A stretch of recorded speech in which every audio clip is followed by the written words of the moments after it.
Menteri Luar Negeri Malaysia Muhammad Hassan meminta seluruh pihak di negaranya berhenti menggunakan istilah ambalat dalam menyebut wilayah laut yang disengketakan dengan Indonesia. Hal itu disampaikan Hassan saat rapat parlemen Selasa 5 Agustus 2025.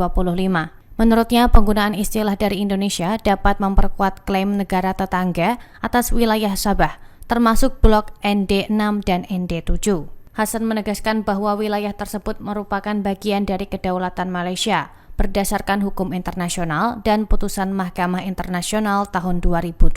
Lalu meminta agar istilah yang digunakan adalah Laut Sulawesi, sesuai posisi resmi Malaysia.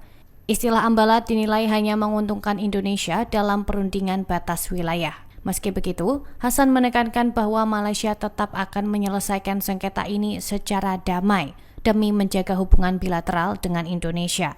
Negosiasi teknis batas maritim masih berjalan sejak 2005. Ia menekankan bahwa 98% hubungan bilateral tetap positif dan tidak boleh terganggu oleh isu yang kecil.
Download Tribun X sekarang, menghadirkan lokal menjadi Indonesia.